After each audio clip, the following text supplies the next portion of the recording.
IMF Pakistan کے جو incharge ہیں نیشنل پورٹر پاکستان کے غیر معمولی طور پہ unusual visit to پاکستان. جو اس دفعہ مارچ اپریل 2025 میں آنا تھا وہ ابھی پاکستان آ کے بیٹھی ہوئی ہے.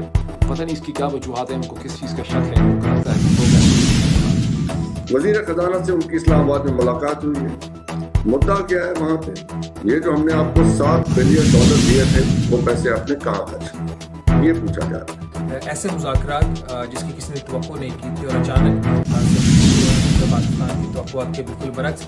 آپ اس اندازہ لگا سکتے ہیں کہ جو رجیم ہے اس کے اوپر IMF اور IMF کے پیچھے کھڑی جو فائنینشیل اور اسٹریٹجک پاورز ہیں ان کا کس قسم کا پریشر ہے. خالی تنخواہوں اور پینشن کے اوپر ہمارا 800 ارب روپے کا خرچ ہے جو کہ ہم نے نہیں کاٹا, جبکہ IMF نے کہا تھا کہ کاٹو. جولائی سے سپتمبر تک کی ہم بات کریں تو باقی صوبے تو سرپلس میں رہے, لیکن پنجاب کا خسارہ 160 ارب روپے کا تھا. ایک اور جو شرط IMF کی طرف سے اب سامنے آ رہی ہے وہ یہ ہے کہ جو $7 ارب کا پروگرام ہے 3 سال کا, اس کی سخت مانیٹرنگ کرنے کی ایک تجویز ہے. اور مانیٹرنگ جو IMF اب کرنا چاہ رہا ہے وہ بجائے کہ ہر 6 ماہ کے بعد ایک جائزہ مشن پاکستان بھیجے, وہ پاکستان کی اکانومی کی جو کارکردگی ہے اس کو دیکھے اور اس کے بعد اگلی جو $1 ارب کی تقریباً قسط ہوگی وہ منظور کرے. تو بجائے اس کے کہ وہ 6 ماہ بعد IMF کا مشن پاکستان آئے, وہ اب تجویز یہ ہے کہ ہر 3 ماہ کے بعد جو ہے وہ پاکستان کی جو اکانومی کی پرفارمنس ہے اس کا جائزہ IMF لے گا اور اپنا ایک اسپیشل مشن بھیجے گا. یاد ہے یہ والا جو مشن اس وقت پاکستان میں ہے یہ ایک ان پلانڈ ان اسکیجولڈ مشن ہے اور یہ اس طریقے سے کوارٹرلی ریویو کے لیے نہیں تھا, یہ کوارٹرلی پرفارمنس ایویلیویشن کے لیے تھا کیونکہ پاکستان کی جو کارکردگی تھی وہ ٹھیک نہیں جا رہی تھی. اسی تناظر میں اب یہ تجویز سامنے آئی ہے. تو اس حوالے سے جب میری کل وزارت خزانہ سے بھی اور اسٹیٹ بینک آف پاکستان کے لوگوں سے بھی بات ہوئی تو ان کا یہ کہنا تھا کہ ابھی اس کے حوالے سے کوئی حتمی بات نہیں ہوئی. پاکستان پراپرٹی اس وقت پتہ نہیں 25th 26th یا 27th IMF پروگرام میں ہے, اور جو پاکستان کی صورتحال ہے یہ IMF پروگرام آخری نہیں ہونے لگا. اس کے بعد ایک اور IMF پروگرام آئے گا, اس کے بعد ایک اور IMF پروگرام آئے گا, اور یہ اسی طرح سے صورتحال چلتی رہے گی. کوئی ویژن نہیں ہے کہ آپ IMF کے پروگرام میں سے کیسے باہر نکل سکتے ہیں. گاہے بگاہے پاکستانی پولیٹیشین جو ہیں شہباز شریف سے اکثر اس خواہش کا بات کا اظہار کرتے رہتے ہیں کہ انشاءاللہ تعالیٰ یہ ہمارا آخری IMF پروگرام ہوگا. لیکن IMF پروگرام جو ہے جتنے بھی فائنینشیل یا اقتصادی ایکسپرٹس ہیں وہ سمجھتے ہیں کہ اس پروگرام کے بعد بھی ایک اگلا ہی IMF پروگرام آئے گا. تو بار بار پاکستان کو IMF کے پاس جانا پڑتا ہے, پیسوں کے لیے نیگوسیشنز ہوتی ہیں. یعنی ہماری جو ہے وہ ایکسپورٹ زیرو ہے, تقریباً کلوز ٹو زیرو کر لیں. مطلب اگر میں غصے میں بھی کہوں تو کلوز ٹو زیرو ہی بنے گی, اور عقل سے بھی کہوں تو کلوز ٹو زیرو بنے گی. آپ ٹوٹل آپ کی ڈپینڈنسی جو ہے وہ امپورٹس پر ہے. اچھا, شرح نمو جو ہے وہ آپ 3% پر بھی بڑا مشکل سے آ رہی ہے, بہت ہی مشکل سے 3% پر آ رہی ہے.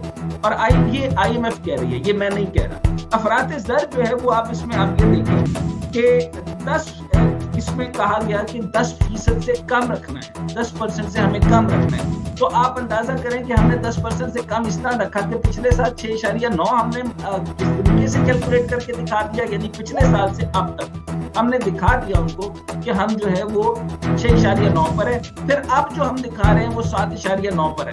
آپ خود مارکیٹ پہ جائیے, آپ مجھے بتائیں کہ اجناس, فارماسوٹیکل یعنی ادویات اور باقی ساری چیزیں ملا کر آپ کو کہیں بھی ایسا لگتا ہے کہ یہ مہنگائی 7.9 پر ہے. لیکن یہ اتنا ہی نہیں ہے.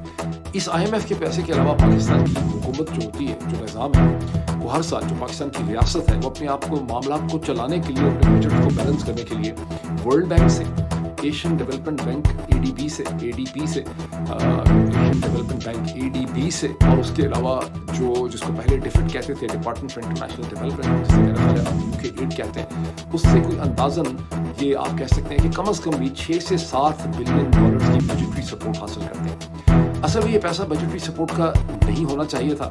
یہ پیسہ ہونا چاہیے تھا خالصتاً ڈیولپمنٹ پروجیکٹس کے لیے, کہ آپ سڑکوں پہ لگائیں گے, آپ چھوٹے چھوٹے ڈیمز بنائیں گے, آپ ایجوکیشنل انسٹیٹیوشنز پہ بنائیں گے, آپ روڈ نیٹ ورک کو, انفراسٹرکچر کو امپروو کریں گے, آپ انوائرمنٹ کو, آب و ہوا کو امپروو کریں گے, انرجی سرکٹس, سب ان چیزوں کے لیے یہ پیسے ہوتے ہیں اصل میں. لیکن یہ پیسے سارے کے سارے جو ہیں ایسی ایک روش, ایک رواج ڈیولپ کر گیا, آپ سمجھیں کوئی پچھلے 15-20 برس میں, کہ یہ سارے کے سارے پیسے جو ہیں یہ اب بجٹ سپورٹ کے اندر چلے جاتے ہیں. یہ یعنی یہ پیسے لگتے نہیں ہیں کہیں, یہ خرچ کر دیے جاتے ہیں. اگلی جو مشکل آنے والی ہے, ہم یہ ناگزیر ہو چکا ہے کہ آپ کے اوپر منی بجٹ آئے.